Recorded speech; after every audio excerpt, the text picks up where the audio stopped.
The movement to stop studios from destroying games and taking them offline has reached another fever point. And now Pirate Software is getting called out for lying yet again, and besides this, there's plenty more to go over. But I have to tackle some false info first before I get into the meat of this video, so please allow me to explain this because it is important. And then we'll get into how the truth of what Pirate Software demands needs to be called out and stopped before it's too late. Firstly, to catch you up fast, Stop Killing Games is an initiative to create a law to ensure that publishers cannot just take games offline, and essentially remove your ability to play games that you have paid for. The movement is growing. As seen here, as of this video going live, the movement has achieved 72% of its signatures, but yup, it still needs more. So if you're a European user, you can sign this. I'll leave a link in the description for you to do so. If you're not European, I'm sorry, but you can't sign this. However, you can share this link with your European friends or mutuals if possible. So like I said, Pirate Software has been getting his reputation beaten into the pavement by pretty much everybody lately. Mostly because the guy was single-handedly blamed for destroying Stop Killing Games as an initiative when he originally reacted to the movement almost a year ago in this video here on screen.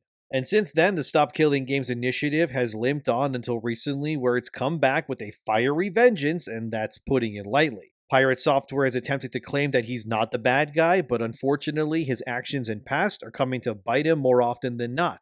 Then recently, a user spoke out on how they were banned from Heartbound Steam Forum, which if you don't know, Heartbound is the game that Pirate Software has been working on for years and it's still not finished.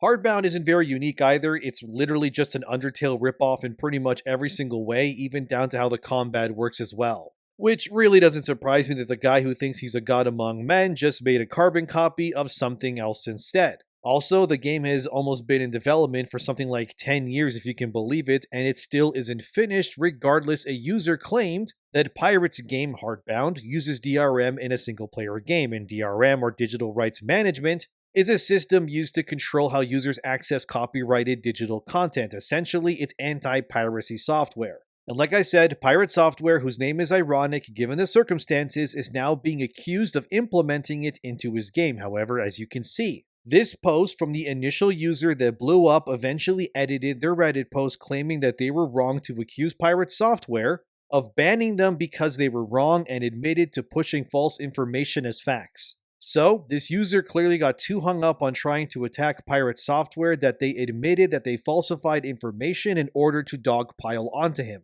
And this is why it's important to ensure that you have something here before you say something. And unfortunately, and this is why I'm bringing this up, I have seen other content creators recently pushing this review that this user made on Heartbound as proof. But again, I have to reiterate, it's not true, and technically by saying what this user claimed about Heartbound as fact is technically just defamation pretty much, so please be careful with that. Although this doesn't change the fact that Pirate Software does indeed still support the idea of you'll own nothing and be happy narrative, because that's clearly what he's pushing. Okay, let's get into the real video now, because Pirate, in case you don't know, used to work at Blizzard. What he did there exactly, no one really knows. But his dad was a big shot at the company, which 100% means that Pirate was probably a nepotism hire. And they probably just had him in like an office debugging nothing just to keep him busy while, actual devs made video games. But Blizzard, of course, is notorious for being very anti-player and pro you will own nothing and be happy pretty much these days. So it's really no wonder why this Stop Killing Games thing continues to gain traction as time passes on. For an example, The Crew as a franchise was a big reason why Stop Killing Games began in the first place. As seen here in an update in April 2025, Ubisoft confirms even still that buying their games does not mean that you technically own them, but that you simply bought a license to play their games that can be revoked at any given time, hence why this movement is happening. As Windows Central, which ran this article, said by reciting another website, which is Polygon by the way, which discovered this line from Ubisoft's lawsuit about digital ownership, which reads, Ubisoft allegedly misled purchasers of its video game The Crew into believing they were purchasing unfettered ownership rights in the game, rather than a limited license to access the game, but the reality is that consumers received the benefit of their bargain and were explicitly notified at the time of purchase that they were purchasing a license.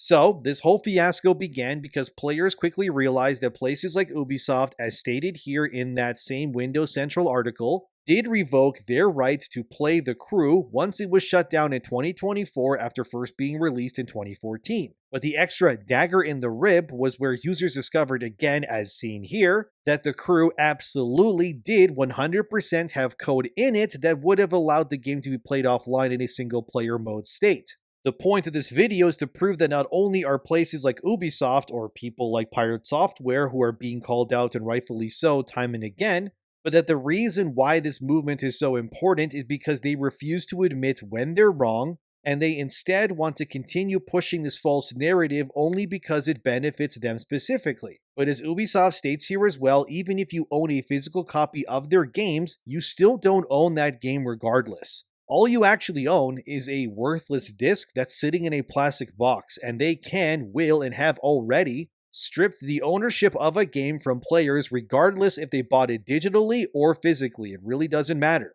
So why Pirate Software continues to defend this practice is kind of beyond me, because it is so clearly anti-consumer. But he does come from a background of privilege and nepotism, so it's not surprising why he too believes in similar concepts. Thankfully though, bigger creators are also throwing their support in as well, like Jacksepticeye, as seen here, has publicly advocated for his viewers as well to sign the petition, which is great to see. Then none other than also PewDiePie came in via his post on his YouTube channel to also officially support Stop Killing Games as well, which reads, "In the comments, I've seen some of you mention Stop Killing Games, and I want to say I 100% support this movement. It ties in perfectly with what I talked about in my video, ownership over software and the games we buy. Again, I really don't get this sentiment of why anyone would be against the preservation and accessibility of video games. As I said, the only reason that you would be against it is because you have something to gain from the current meta of how things are being done currently. However, I do hope people do their research, because again, what that one user did on Steam, here's their post by the way, was not only debunked, but because of their lack of due diligence, they have now actually harmed Stop Killing Games as a movement by pushing this disinformation. The problem there is that I hope people understand that you can't push false info like that, because all it'll do is strengthen your opposition and really just ruin your integrity. But that being said, I also want to get into, further with the thing with Pirate Software, all the things going on there. So like I said, Pirate got called out like crazy. Things went very poorly, and now he has deleted a rant that he has caused more backlash because of it. So this happened during Pirate's big response to the backlash, which has since not helped at all and only made things far worse. Thankfully though, I have it, and this is Pirate responding to Accursed Farms, that's the content creator who started Stop Killing Games, so let's read it as it says. "I put out 2 videos disagreeing with your initiative 10 months ago and haven't talked about it since. Now your initiative has failed and you're blaming me for 33 minutes of the hour-long video covering it. Your community is out in force, crapping up our streams and socials with hate messages, threats, and snide comments. Since you're so set on cutting up my response into pieces to try to make them seem unhinged, I'm going to drop my videos here to show the actual context. There was also a massive pinned FAQ on the first video you could read through to see my reasoning. To quote back to you, if you're going to hate me, at least hate me for what I'm actually saying. I'm fine talking to people that are level-headed about this and can have a conversation, but to be real, dude, every time you've been involved, your orbiters turn things toxic instantly and it sets me off. Your community is effing rabid and it's crap to deal with for anyone on the other side of the argument. Why do you think I haven't talked about this crap in 10 months? Why do you think we auto-mute anyone bringing it up in chat because it's been rage bait and crap flinging the entire time? Your own Reddit had people openly talking about causing drama in our community to try to stir up more support. Pirate then ends his rant with, I still disagree with your movement for all of the reasons I stated. That's unlikely to change, and at this point, I am more than fine with that. So like I said, following backlash, Pirate went ahead and deleted this comment from his public response to Stop Killing Games, because he is now accusing people of attacking his community for his comments on the movement. And if you ask me, that's really not how this works. I think what Pirate wants more than anything else right now is for this backlash to end, because this is pretty much career-ending level backlash if I've ever seen it. It's the sort of controversy where, no, his channel won't be deleted. However, in the online space, your integrity matters. And if you're being called out like this and your response is just, actually, I'm still right, yeah, you're gonna get attacked for it. Again, I'm not making that up. He actually ended his now deleted rant by saying, "I still disagree with your movement and will not change my opinion," which is honestly crazy considering how everyone but him supports it because it makes sense. Pirate simply doesn't want to accept his future because he believes it goes against his tenet as a game developer when it doesn't. But this just keeps proving to me anyways that despite being shown time and again with examples that Pirate Software genuinely refuses to budge simply because to admit he's wrong is worse than death for him. Although, this is also the same guy who got involved in a viral World of Warcraft hardcore incident where he basically doomed his own teammates to fail and then tried to gaslight his viewers into believing that he was not to blame for the incident. And then it was proven that in fact when Pirate Software claimed he would discover who pulled the enemy that killed the team. You know what I did before this? I worked at Blizzard Entertainment. Okay, well at one point, when he and his teammates were streaming and got themselves in a dangerous situation, most of the team tried helping each other survive, while Thor, you know, the guy constantly boasting his hitherto undreamt of skills, ran away and said there was nothing he could do. Pirate, why are you walking, bro?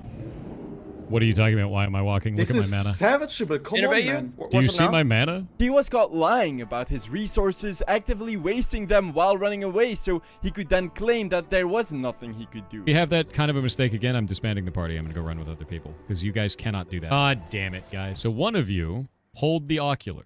Why? Now half the raid is dead. Oh, I swear to God. I'm gonna go back in the video and find out who pulled that damn thing, kick him out of the raid. That is insane shit. Which ended up being none other than Pirate Software himself who made the mistake. You have to be better than that. And we just lost all of those materials. Yeah, how dare you attack the ocular, you stupid, dumb, moronic. Thor pulled it in a clip? Link. Oh wait, what's that? He was the guy who wrongly attacked the ocular? Making it his fault everyone died? Gee, I wonder how he's gonna apologize for being so toxic to his supportive viewer base for no reason whatsoever. I'm not at fault there. I'm correct there for doing that. 100%. That is not on me. Suddenly now, it was magically no longer a problem because nobody else is allowed to make mistakes in his presence, and if they do, I guess they should be banned for it. But if Pirate makes a mistake, oh, then it's fine. It's totally genuine and barely even an issue at all. Love the double standard there. I think what this controversy has exposed more than anything is that some people are simply just hellbent on ensuring they are somehow the greatest, and they will really stop at nothing even if it means blocking people, lying outright, and more to make others believe them. That is not on me. You can't claim that the backlash towards you is unwarranted and then delete the evidence of you crying about it and not think that the internet won't find it somehow. He's just passive-aggressive, and honestly, it's more pathetic than anything. I'm gonna go back in the video and find out who pulled that damn thing, kick him out of the raid. That is insane. That is not on me. Like following that World of Warcraft crash out where he doomed his own teammates, he released a super lengthy response as to why he was actually not at fault, despite being in fact at fault. And then as one user said in the comments, just take the L, it's not that hard, and Pirate says, hope this was worth it for you, as if stating the obvious that Pirate was in the wrong is somehow morally bad to do so. And that by stating this, you have now lost the respect and support, I guess, of Pirate Software in the future. Like, this guy literally thinks he's like as smart as Reed Richards or Tony Stark or something, when he's just a nepo baby with the biggest chip on his shoulder. So one of you pulled the ocular. Why? Now half the raid is dead. That is not on me. Then again, this is also the same guy who said this, and this claim is ridiculous. So with that in mind, that community brought me this and tried to get me to sign it. And I don't want to. Number one, I can't because I don't live in Europe. But number two, I wouldn't sign it even if I could. And I'm going to kind of go through this and try to explain the reasoning as to why that would be the case. The reason why I have a problem with Stop Killing Games is specifically it starts the wrong conversation. If we're trying to kill off the practice of developers putting together a live service game, pitching it as a single player experience, and then taking away support in the future, this ain't it. Under its own description, it says, this initiative calls to require publishers that sell or license video games to consumers in the European Union or related features and assets sold for video games they operate to leave said video games in a functional playable state. Specifically, the initiative seeks to prevent the remote disabling of video games by the publishers before providing reasonable means to continue functioning of said video games without the involvement from the side of the publisher. This isn't always possible in all video games, and it doesn't call out the specific specific practice that this is supposedly trying to defeat. It is incredibly vague and will damage all live service games. Pirate claims this initiative would harm all games, but it wouldn't. The simple truth is that Pirate Software refuses to admit when he's wrong, and doesn't want the power of games to be in the hands of the people who play and enjoy them. Instead, he wants to keep the power at the top, where he considers himself to be a part of that club, and that the rest of us to be seen as peasants that exist below someone like him that we must depend on in order to thrive and enjoy games from. But not only is that wrong, it's disingenuous and frankly kind of pathetic to view games in this manner, especially when so many people have already pushed back against Pirate, telling him that these issues that he claims can't be fixed have already been fixed a long time ago. And that instead, this is a man who's unwilling to budge in his opinions and his mistakes because he values his ego and image above really anything else. And if the industry or players must suffer in order for this mirage, if you will, to stay operational, then so be it in his eyes. But then Pirate says you have to re-architect the entire game to make it single player. Listen to this. You'd have to re-architect the entire game. The game is what is called client-server. So in client-server models, there's a server and there's a client, and all of the math, all of the game, everything happens on the server. The client just displays it. And the reason we want to do it that way is so that you can't teleport around and do a billion damage. You don't trust the client. You trust the server. The client just displays what it's told, right? So if we wanted to re-architect this, we'd have to take all of that server logic, push it back out into the client, and somehow make that playable in a multiplayer-only video game. That doesn't make sense to me. But that's not true, and he knows it. Like I showed earlier, the Crew was confirmed to be able to be a single-player game. It just wasn't, because Ubisoft simply didn't want it to be that way. And that's what it comes down ultimately, which is that Pirate knows what he claims can be fixed, but he just doesn't want it to happen. And that's kind of dangerous to me. He even talks about the Crew. Listen to this. Right. So why did this start in the first place? What is the specific cases they've called out that are egregious? And they have one. It's the Crew. So action on the Crew. The video game The Crew, published by Ubisoft, was recently destroyed for all players and had a player base of at least 12 million people. Due to the game's size and France's strong consumer protection laws, this represents one of the best opportunities to hold a publisher accountable for this action. If we're successful in charges being pressed against Ubisoft, this can have a ripple effect on the video games industry to prevent publishers from destroying more games. First off, I don't like the idea in this that it has a player base of 12 million people. That is not how long-running games work. There is a large number of people that buy the game, and that player base slowly dwindles off until nobody is playing it anymore. If there's any costs associated with keeping the game online, which this was an online video game, then eventually it costs more to keep it online than it does to keep running it. When they do, we should be calling out that specific company, not all companies. The fact he says that we should not call out all companies, but only the few that do it is wrong too, because these days, it's not just one company that's delisting or controlling how players operate or access their games. Pirate, my dude, it's all of them. For God's sakes, go look at Nintendo right now, for example. Recently, a user on Reddit revealed, and this is from Games Radar, Switch 2 permabans are so permanent that not even Nintendo itself can overturn them, as one user named Twink Link discovered to their horror. So, some context, I know, as the user themselves said via Reddit, I let everyone in my family use my Nintendo Switch 2 system, and as a result, my sister uses it. Her username was recently changed to Twink Link and console ban. I am fully prevented from accessing any Nintendo services at all on the system. I'm unable to contact support as they're too busy with complaints right now, but this has been incredibly stressful. We were all so excited to be playing Breath of the Wild again. They then state here afterwards that it wasn't their sister naming themselves Twink Link, which still sounds like a ridiculous joke, but to say out loud, but that the system itself was actually flagged by accident. And I bring this up for a really simple reason, which is why in the hell can an entire console be banned like this by accident, no less, and that's just considered normal these days? That these sorts of insane things happen because of what opinions people like Pirate and others in the industry are allowing to happen. By supporting what he believes to be true, the whole "you'll own nothing and that's fine, stop complaining" narrative, it doesn't just stop at the Crew or whatever other game. No, it keeps going. And that this Stop Killing Games initiative is not just because someone wants to play a FIFA game offline, it's because game publishers, these companies, and yes, even their yes men like Pirate refuse to allow freedom in the future when it comes to games as a medium. So you're telling me that back in the day when you bought a Super Nintendo with like Super Mario World, you owned both of those. Nobody could take your ownership from that unless they, stole it obviously from you physically. But now I don't own the games I buy, but not only that, I also don't own the console I bought either. So in a sense, I'm paying these prices to what exactly? Rent both the system and the games on it, and people like Pirate just think this is okay, that this is now the meta? The dark truth is simple here, which is that Pirate is completely fine with you, the user, not owning literally anything anymore. And the fact that he's gone to such lengths to sabotage or downright ruin such a movement for simply saying, hey, can we own the things we buy like anything else, is kind of insane to me. Pirate Software wants you to own nothing, and if you ever question him or his beliefs, his motives, or even his games, you're just a wrong thinker plebeian who needs to, I guess, sit down, shut up, and keep your mouth and wallet open so no owning nothing future can continue, I guess. While Pirate may be okay with that, I certainly am not. This is more than just one game, it's the entire medium.